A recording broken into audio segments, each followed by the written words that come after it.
آپ کو پتہ ہے نبی پاک صلی اللہ تعالیٰ علیہ وسلم کے صحابہ میں حضرت ماعز اسلمی کا نام ملتا ہے. ایک صحابی تھے. یہ ایک دن روتے ہوئے بارگاہ رسالت میں آپ صلی اللہ علیہ وسلم میں آئے. کہا آقا مجھ سے گناہ ہو گیا ہے. حضور نے فرمایا کیا ہوا؟ کہا کہ میں بتا نہیں سکتا. حضور نے پھر پوچھا بتاؤ تو صحیح کیا ہوا ہے؟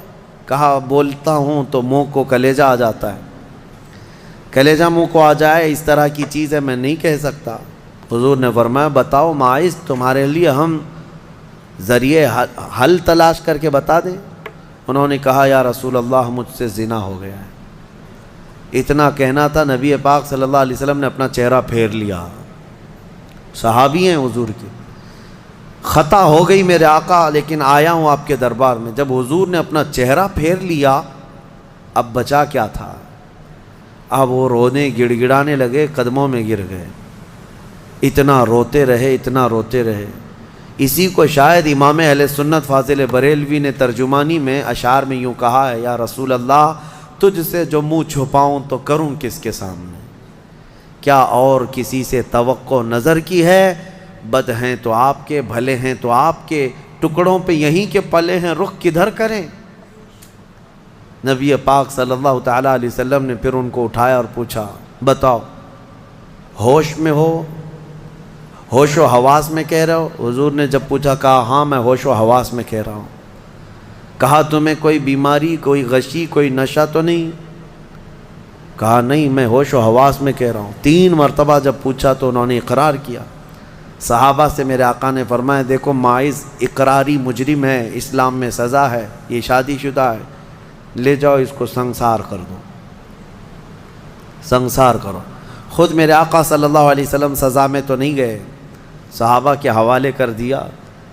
اب وہ مدینے میں ایک پہاڑی ہے جبل انم, وہاں پر لے جایا گیا اور پہاڑ کے اوپر سے ماعز اسلمی کو ڈھکیل دیا گیا. وہ لڑکتے ہوئے نیچے آئے. تھوڑا سا, بہت اونچی پہاڑی نہیں ہے وہ, چھوٹی پہاڑی ہے.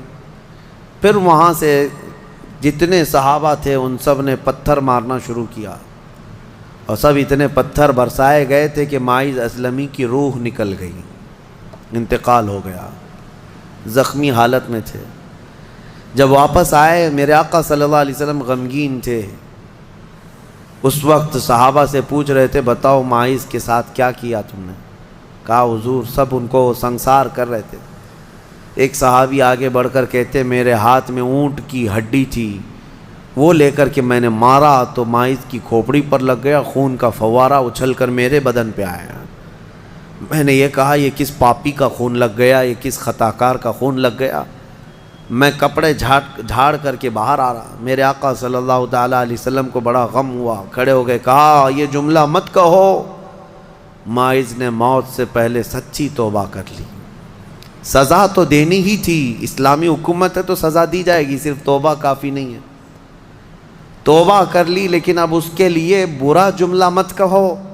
میرے آقا نے فرمایا اللہ تعالیٰ نے ماعز کی سچی توبہ کی وجہ سے جبرائیل کو بھیجا اور یہ فرمایا یا رسول اللہ آپ کے غلام نے ایسی توبہ کی ہے کہ اس کی توبہ کے عوض اللہ نے پورے مدینے والوں کی گناہ معاف فرمایا, سب کی توبہ کے برابر فرما دیا.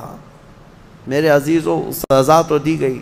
ایک اور صحابی آئے, وہ بھی آئی تھی بارگاہ رسالت میں آپ صلی اللہ علیہ وسلم میں, کہا کہ مجھ سے خطا ہو گئی ہے, حمل بھی تھا. حضور نے فرمایا جاؤ بچے کی ولادت کے بعد آؤ. بچہ پیدا ہو گیا, وہ بچہ کو 1 دن 2 دن کا بچہ تھا, وہ لے کر کے حاضر ہو گئی, کہا مجھے پاک کر دیجئے, مجھے پاک کر دیجئے. ان صحابہ کو یہ ڈر تھا کہ قیامت کی سزا بہت سخت ہے, دنیا ہی میں لے لو بہتر ہے, بہت عظیم ہے سزا. جو قیامت کے متعلق فرمایا گیا وہاں تو ہلکی سزا یہ ہے زنا پر کہ فرشتے لوہے کی سلاخ جو ہوتے ہیں وہ گرما کر کے ان کی شرمگاہوں پر مار رہے ہوں گے, اور ان کی شرمگاہوں سے جو پیپ نکل رہا ہوگا محشر کے دن, فرمایا کہ ان کی بدبو سے پورے محشر والے کانپ رہے ہوں گے. زانیوں کی جو ہلکی سزا ہے, پھر جہنم کی سزا کا تو کیا شمار ہی نہیں. لیکن یہ صحابیہ آئیں, کہا کہ حضور نے فرمایا بچہ ہونے کے بعد, اور بچہ لے کر کے پھر آئی. حضور نے فرمایا ابھی تو پیدا ہوا بچہ، اس کا حق ہے، اس کو جاؤ دودھ پلا کے آؤ۔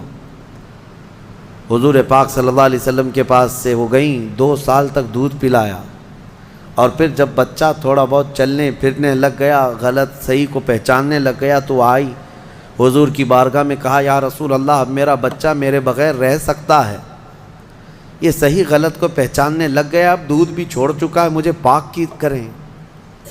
وہ کیسی خواتین تھیں اس وقت بھی، چاہتے تو بہانے بنا لیتے، میں نے کیا ہی نہیں، خود اقرار کر کے انہیں پاک ہونا ہے، اللہ کی بارگاہ میں یہ عیب اور یہ دھبا لے کر نہیں جانا چاہتا۔ پھر ان کے سنسار کا بھی حکم دیا گیا، اس خاتون پر بھی سنساری ہوئی، یہاں تک کہ ان کی موت واقع ہو گئی۔ میرے عزیز و اسلام میں بڑی عظیم سزائیں ہیں، صرف میں یہ دنیاوی سزا آپ کو سنا رہا ہوں، اس سے گیس کر سکتا ہے آدمی دنیا میں جو ہائیسٹ سزا ہے اسلام میں وہ زنا پر ہے، لیکن یہ بھی کہا گیا ہے کہ یہ صرف اور صرف 100 میں سے 99 حصہ بھی اس کا یہاں سزا نہیں دی جا رہی، باقی 99 درجے زیادہ حشر کے دن اس کی سزا ہے۔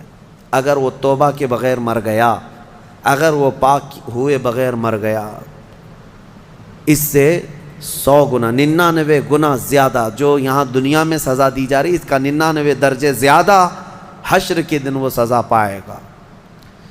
اسی لیے وہ دن یاد کر کے ہی جان پگھل جاتی ہے، جسم تھر تھر کانپنے لگتا ہے، وہ قیامت کا منظر۔ اللہ کریم ہمیں ان تمام برے فواحشات سے محفوظ فرمائے۔